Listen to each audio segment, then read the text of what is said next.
Assalamualaikum warahmatullahi wabarakatuh. Perkenalkan, nama saya Eko Budi Hartono. Home base saya ada di Prodi Dedika Teknik Komputer.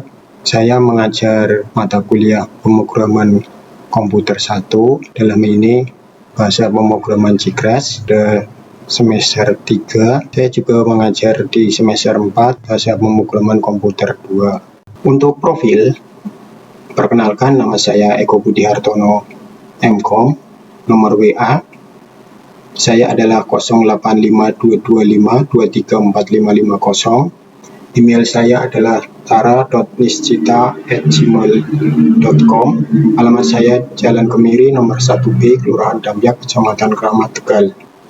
Nah, materi pembelajaran. Materi pembelajaran atau pokok bahasan di dalam pemrograman komputer 1 yang pertama adalah kontrak kuliah.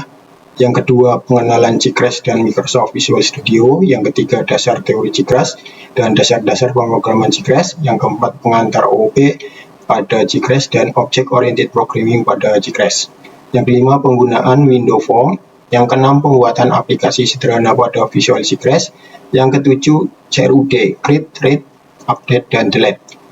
Yang kedelapan adalah database di Cicres. Yang ke-9, database MS Access dengan Cicres. Yang ke-10, report dan database. Yang ke-11, report dan database lanjutan. Yang ke-12, bereksplorasi dengan data view. Yang ke-13, membuat file setup dengan Visual Studio. Yang ke-14, menu dan Crystal Report. Yang ke-15, package execute. Wajibnya skill coding bagi mahasiswa komputer. Yang pertama adalah Computer Engineering untuk pengembangan sistem terintegrasi, software dan hardware, informasi sistem untuk analisa kebutuhan dan proses bisnis, serta desain sistem, Computer Science, pelajari konsep computing dan pengembangan software, informasi teknologi, pengembangan dan maintenance infrastruktur IT, software engineering, pengembangan software dan pengelolaan tahapan SDLC, sistem daur ulang. Nah, ragam bahasa pemrograman di sini ada dua, berdasarkan metode dan berdasarkan platform. Nah, berdasarkan metode pemrograman terstruktur, pemrograman orientasi objek, berdasarkan platform pemrograman desktop, pemrograman web, dan pemrograman mobile. Nah, untuk langkah menjadi seorang programmer, yang pertama adalah latihan, bisa karena terbiasa. Kedua, cari sumber-sumber untuk belajar, browsing for learning. Nah, di sini saya minta nanti di pemrograman Cicres ya, di dalam bab 4 nanti mempelajari tentang Windows Form ya. Untuk pengenalan Windows Form ya di situ. Nah, di sini kita harus mempelajari tentang komponen-komponen yang ada di lingkungan kerja ya. Dalam hal ini adalah penggunaan pemrograman Cicres itu sendiri yang harus Anda pahami terlebih dahulu ya. Itu saya share dulu untuk materi ya di sini, sambil nanti saya jelaskan dan prakteknya ya. Oke, saya share dulu. Kita harus memahami ya di dalam komponen yang ada di toolbox ya, yaitu kalau kita buka Microsoft Visual Studio 2015, nanti di situ ada komponen toolbox ya di situ. Ini udah ya. Ini saya udah masuk di Microsoft Visual Studio 2015 ya di sini. Setelah kita masuk ya, kita buat suatu project pada awal ya, kita masuk ke Visual Cicres ya di sini. Kalau kemarin di bab 1-3 kita menggunakan konsol application ya sebagai pengenalan dasar penggunaan Cicres itu sendiri ya di sini. Nah, untuk bab 4 kita masuk ke Windows Form Application. Di sini nanti ada kliknya ya. Misalnya kita akan menggunakan misalnya ya, karena makan dulu diidentifikasi supaya lebih jelas ya. Menggunakan misalnya teks, penggunaan full text. Nah, gitu ya. Ini masuk ke sini, Windows Home, terus kita oke kan. Kita tunggu ya, nanti kita akan ada suatu project ya, kita bisa lihat di Solution Explorer ya di sini.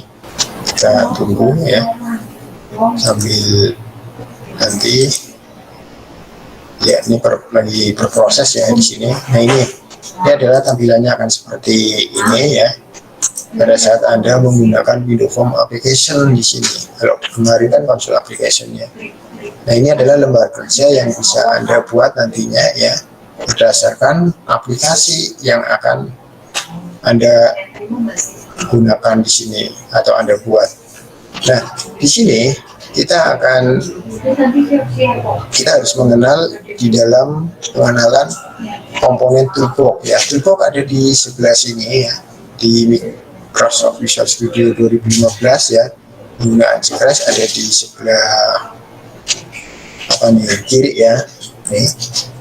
Nah nanti di sini ada all ya. Di sini ada all command control, container, menu, data, komponen, printing. Nah ini. Pada saat nanti akan menempatkan sebuah objek ya. Nah, lembar kerja ini ada di all window form ya, kita klik. Nah di sini ada beberapa objek ya yang bisa kita gunakan nanti pada saat membuat suatu program aplikasi di sini. Nah pertama di sini ada background ya, untuk menampilkan ya, latar ya, backgroundnya dikasih gambar atau gimana. Terus ada binding navigator ya, yang bisa menyangkut tentang database di sini. Terus pencarian database ya. Terus button. Nah ini istilah button ini adalah suatu perintah ya, yang pada saat nanti Anda membuat suatu project ya, atau aplikasi di sini namanya button di sini. Terus ada checkbox ya. Checkbox dalam hal ini adalah untuk pemilihan ya di situ. Ini dalam bentuk kotak di sini ya. Misalnya kita akan menentukan tentang misalnya jenis film atau jenis musik ya. Misalnya ada dua pilihan. Kalau jenis film itu ada misalnya film action ya, atau film drama di situ. Terus kalau misalnya di musik ya, musik kan banyak ya macamnya ya, itu pilihannya bisa musik pop, musik dangdut ya, musik rock dan lain sebagainya, itu bisa menggunakan ini. Terus checklist box ya, ini dalam bentuk checklist ya, dilihat di sini dalam bentuk ya, angka banyak nih, kalau ini satu, ini beberapa itu. Terus ada color dialog ya, untuk pewarnaan ya, penggunaan dialog di sini. Terus ada combo box. Nah, combo box apa di sini? Ini biasanya untuk penentuan suatu posisi ya, struktural atau jabatan di situ ya. Misalnya di suatu, atau penentuan jenis kelamin juga bisa ya. Misalnya pria wanita di situ. Terus di sini ada konten menu strip ya. Biasanya menyangkut tentang menunya ya, yang akan kita isikan di situ. Terus data grid view. Data grid ini biasanya untuk menampilkan ya, tabel pada saat nanti Anda menginputkan suatu data di situ. Ini biasanya bisa terkoneksi dengan database ya, yang istilahnya DBMS, Database Management System ya, bahasa pemrograman beserta database ya, yang kita buat di sini. Terus data set ya, yaitu data ya, itu menyangkut biasanya entitas ya. Entitas itu misalnya data mahasiswa ya, atau data barang, pilihnya apa aja di situ. Itu menyangkut tentang entitas yang kita buat ya. Kalau data mahasiswa yang menyangkut name ya, terus nama, alamat ya, nomor HP dan lain sebagainya. Kalau data barang misalnya menyangkut barang, nama barang ya gitu ya, harga satuan ya, satuan harga dan lain sebagainya di situ. Nah terus apa di sini, date time picker ya, ini menyangkut pilihan tanggal di situ. Terus directory entry menyangkut directory misalnya ada di folder itu ya. Terus apalagi nih, pencarian directory juga bisa yang Anda buat. Terus domain ya, domain ke atas ke bawah ya, nanti bisa dilihat kayak scroll itu. Terus error ya, ini menunjukkan kesalahan pada saat Anda membuat suatu provider di sini. Terus event log ya, terus sistem host ya, bisa kita lihat sistem yang lagi berjalan di sini, ini bisa di sini. Terus layout panel ya, menampilkan panel-panel ya yang kita buat di situ. Terus folder browser pencarian ya, browser ya, dialognya kan biasanya ada kan, itunya kayak riwayatnya gitu. Terus font dialog, font menyangkut tulisannya, ini pemberian tulisan ya. Grupok biasanya akan memberikan kayak pemanis lah ya, pada saat Anda membuat suatu misalnya data mahasiswa ya, dikasih judulnya dulu data mahasiswa, terus di dalamnya ada beberapa objek misalnya label, textbox ya, isiannya ya, dan button di situ, itu bisa di sini dengan menggunakan grupok.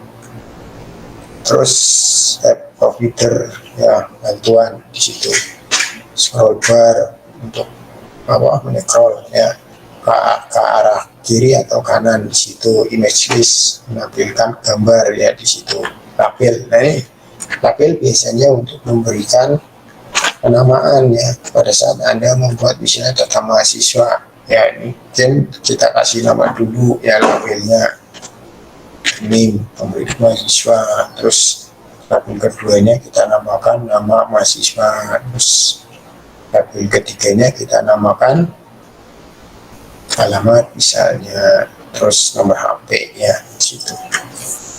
Terus di label ya, mengelingkan antara label itu bisa ya, pada saat kayak di link ya, pada saat Anda membuat PowerPoint juga bisa seperti itu. Terus listbox ya, listbox yaitu untuk menampilkan data inputan pada saat Anda menginputkan suatu isian data di situ, sehingga akan terlihat di data listbox-nya di sini. Terus list view ini hampir sama ya sebenarnya, cuma bedanya di sini kalau list view bisa menampilkan ini folder-folder ya yang Anda buat di sini atau Anda pada saat Anda jalankan. Terus message text ya, menyangkut isian data di sini. Terus menu strip, nah menu strip itu apa di sini? Yaitu menu. Kalau misalnya ini kan namanya menu bar ya, hampir sama seperti ini ya.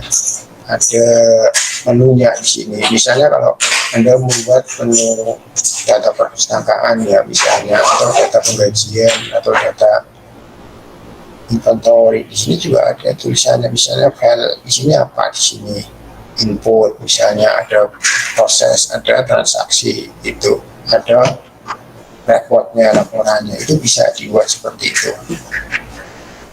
Terus ada mon kalender ya, kalau message suratnya. Dan kalender itu biasanya ya berhubungan dengan kalender, misalnya kan kalender dari tahun sekian ya, dari tanggal 1 sampai tanggal 31 itu akan terlihat kalau Anda menggunakan mon kalender. Terus notifikasi ikon ya. Terus apa lagi di sini, print dialog ya, ini untuk mencetak output atau laporan setelah Anda inputkan datanya ya di situ. Print dokumen juga ya sama, untuk melakukan pencetakan ya, yaitu dokumen yang akan kita cetak. Ini ada yang masuk nih, sebentar saya izinkan dulu. Gimana ya? Oke. Ini ya putuskan ya. Oke, masih nyala, alhamdulillah. Nah di sini ya, selanjutnya adalah tooltip ya. Ini menyangkut tentang kayak anak panah ya, kursor di sini, review untuk bagan ya, atau diagram web browser. Nah untuk web browser juga sama ya di sini, yaitu untuk menampilkan alamat URL yang kita buka di situ, sehingga nanti pada saat, tapi ini harus ada jaringan internet ya, selama Anda akan membuka browsernya gitu. Selama nggak ada jaringan internet ya nggak bisa kebuka ya. tidak terkoneksi ya di sini. Nah, ini ada beberapa tadi yang berbagai macam fungsi dan penggunaannya ya, yang ada di toolbox yang nanti bisa ditempatkan di lembar kerja ya pada saat Anda membuat suatu project atau aplikasi di sini. Oke, ini ya, ini yang namanya. Nah, pada saat Anda ini klik ya, tak sengaja misalnya ya ada close di sini, maka nggak tampil ya, hilang ya. Anda jangan panik ya. Tapi Anda masuk ke menu bar, di sini ada view di sini ya. Terus nanti ada toolbox, ini Anda klik. Nanti dia akan kembali lagi ke posisi yang ini ya. Ya, kalau Anda disilangkan hilang ya. Saya silang, nggak mana di sini hilang kan, nggak ada. Anda nggak usah panik ya. Tanpa sengaja Anda kesilang gitu ya. Ya Anda masuk ke ini, terus masuk ke toolbox, Anda klik, dia akan muncul kembali. Ya, ini ada kan ya, begitu ya caranya. Demikian juga pada saat Anda ini kan saya sudah membuat project baru ya menggunakan textbox. Ini ada di sini ya, project yang kita buat ada di Solution Explorer-nya ya. Ini yaitu menggunakan textbox, formnya terbentuk ya tadi. Kalau untuk menuliskan coding ada di program ya, kalau desainnya ada di ini ya. Terus untuk merubah sesuai prosedur agar coding itu bisa berjalan ya, maka pengaturannya ada di properties ya. Ini namanya properties. Nah, kenapa ini belum kebuka ya, karena saya belum membuat objek yang ada di lembar kerja ini ya, di situ. Nah, kita buat misalnya ya sebagai contoh pertama ya, kita masuk, kita buat label ya, mana L ini udah sesuai abjad ya, dari A sampai Z ya. Kita masuk ke sini. Nah, itu bisa kita atur ya, kita atur. Terus kita tambahkan label 2 ya di sini, di bawah ini ya. Terus kita ambil lagi, tinggal di drag aja ya. Anda cari objek yang ada di komponen ini, terus Anda cari textbox ya untuk isian data ya. Nah, ini PGRST. Nah, ini ada, tinggal Anda tempatkan ya, sambil dirapikan nggak apa-apa ya. Terus nanti di sini ada perintah ya untuk menjalankan program tersebut, namanya biasanya objek button di sini. Mana B, berarti B ya di sini. Nih, seperti ini ya. Ini udah ya. Ini adalah tadi penggunaan textbox ya. Untuk merubah di dalam penggunaan label, apa yang kita lakukan? Kita merubahnya di mana? Kan gitu ya. Setelah ya kita rubah, kita klik dulu di label 1, masuk ke properties ya. Nanti ini ada tulisan teks seperti ini. Ini posisinya di sini sama ini ya. Terus kita kasih nama, misalnya seperti itu ya. Terus kita enter. Nah, secara otomatis label tadi yang kita drag dari toolbox akan berganti nama ya. Tadinya label 1 berubah menjadi nama karena kita mengganti dengan tulisannya nama ya gitu. Terus yang kedua, di label 2 kita klik dulu, baru kita atur perubahannya, penamaannya ya pada teksnya. Ini posisi sudah benar di label 2 untuk meyakinkan Anda ya. Kalau jangan-jangan yang diubah label 1 kan nanti salah, ini label 2 ya. Terus kita ganti output. Nah, kasih suaranya nanti di sini. Kita enter di situ ya. Nah, kalau penggantian namanya ada di button prosesnya ya. Kita masuk ke properties.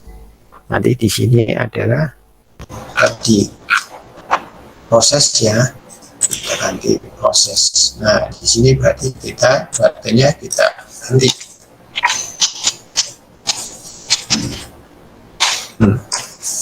Ya kan, udah berubah semua kayak gini. Terus apa yang akan kita lakukan setelah ini ya? Setelah kita tulis gini ya, kita harus sesuai prosedur pada saat penulisan sebuah coding ya. Misalnya untuk menjalankan ini kan maksudnya kita akan membuat penginputan nama ya di sini. Terus setelah kita klik proses akan keluar di label 2 kan. Ini di outputnya di sini. Itu maksud di dalam project ya yang hari ini kita pelajari di sini. Nah, untuk menuliskan coding biasanya dilakukan sesuai prosedur ada di tombol button ya di sini. Kita klik 2 kali. Nah, ini adalah coding yang terbentuk ya pada saat Anda menggunakan Windows Form Application.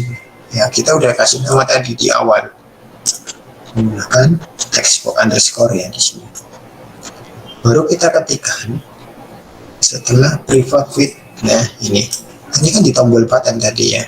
Baru ditulis di bawah setelah ini dan pembukanya di sini. Nah, yang akan kita keluarkan adalah di hasilnya, yaitu di label 2. Nah, oke, kita tuliskan di label 2. Kita ketikkan ya. Nah, ini ada label 2 berkaitan dengan X ya,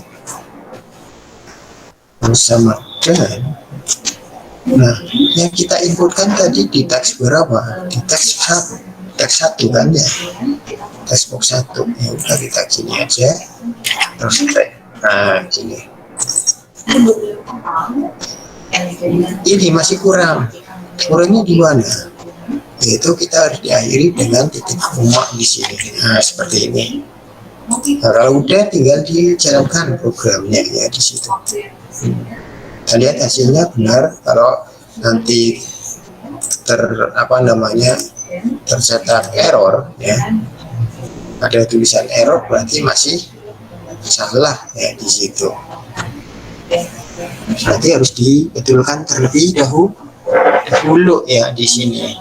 Nah, nanti ini lagi proses ya di sini. Saya lihat nanti di mana tadi itu. Ini masih proses penggunaan textbook ya. Nah, ini berarti kesalahannya tidak ada ya. Ini adalah 0 error ya. Kalau ini ada 1 error ya, kalau ini dihilangkan tadi ya jelas ada errornya di sini ya. Nah, ini enggak ada salahnya karena sudah sesuai dengan prosedur ya pada saat Anda menuliskan sebuah coding. Nah, nanti akan muncul nama ya. Tadi setelah di-run itu akan muncul lembar kerja tadi ya, hasilnya di situ. Nama kita inputkan misalnya nama Anda. Kalau ini saya tuliskan nama saya ya. Oh, Hartono gitu ya.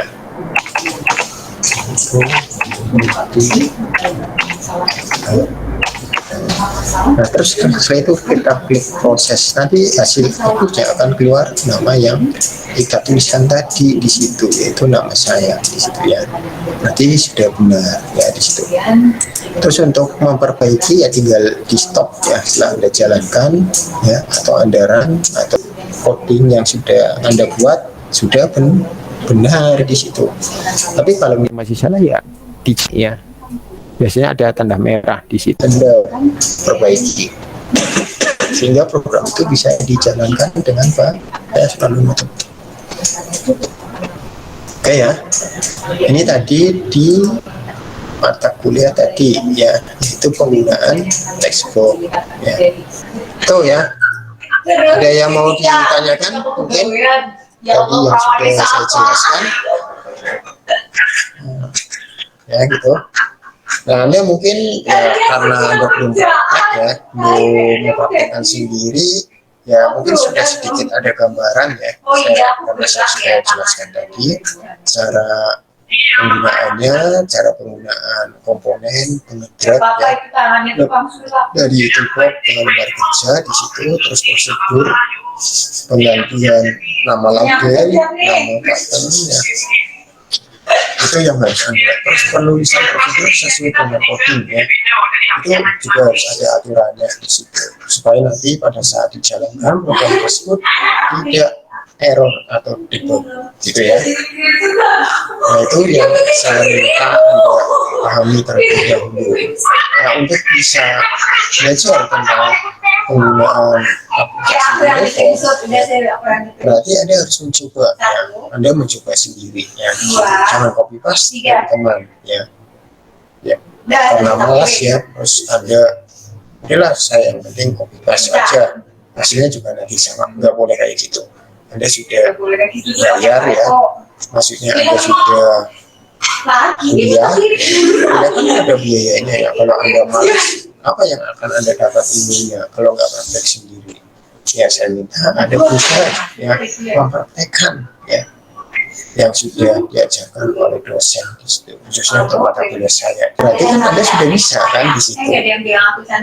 Nah, ada kebanggaan tersendiri kalau bisa ya, kalau selama saya mengajar ya, terus mahasiswa bisa kan senang ya. Oh Pak, saya udah bisa ini gitu, ya. Terus dapat nilai dari saya misalnya gitu ya. Sehingga nanti, nah ini mau masuk dasar ya, sehingga nanti Anda bisa membuat program ya yang menggunakan dasar Cigres. Nah ini ada prosesnya ya, nggak asal langsung gitu ya. Yang namanya belajar apa aja ya, membaca atau berhitung juga dari langkah awal kan, ya nggak langsung pinter, enggak ya. Sebenarnya nggak ada orang bodohnya, asal nggak males ya. Semuanya pinter ya, karena dikasih otak ya sama. Saya yakin ya, kalau Anda benar-benar belajar dengan sungguh-sungguh, saya yakin nanti hasilnya juga ada ya. Ya enggak, Anda manfaatnya ada buat Anda ya, buat bekal Anda nantinya setelah lulus ya, atau buat bekal nanti pada pembuatan tugas akhir kalau Anda memilih apa namanya kompetensi programmer. Ya. Ada yang mau tanyakan? Halo, ada yang mau ditanyakan? Ini kamera saya nutup sendiri. Halo, gimana? Ada yang mau ditanyakan? Mahasiswa kelas 3B? Ada enggak? Enggak ada ya? Oke, udah jelas tadi Pak. Ya, untuk lebihnya sih Anda harus belajar sendiri ya. Lebih paham ya, lebih mengerti situ. Walaupun tadi saya memberikan ya tadi apa namanya ya penggunaan cara mengerjakan kerja, mengoperasikan coding sesuai prosedur, itu yang harus Anda pahami. Ya, dari saya, kalau nggak ada pertanyaan, selebihnya nanti Anda kerjakan latihan ya. Syukur-syukur sudah diinstal software-nya ya. Dan mudah-mudahan nanti di minggu depan kita bisa praktekkan ya di dalam lagi ya di situ. Supaya nanti Anda bisa memahami bahasa pemrograman. Sebelum berakhir di dalam perkuliahan ini yang tadi belum absen, saya minta tolong absen terlebih dahulu ya. Saya untuk perkuliahan hari ini saya cukupkan sekian. Terima kasih ya atas antusias Anda di dalam mengikuti perkuliahan sehingga nanti mendapatkan nilai yang baik. Oke? Assalamualaikum warahmatullahi wabarakatuh. Waalaikumsalam warahmatullahi wabarakatuh. Waalaikumsalam warahmatullahi wabarakatuh. Waalaikumsalam warahmatullahi wabarakatuh. Waalaikumsalam warahmatullahi wabarakatuh. Waalaikumsalam warahmatullahi wabarakatuh.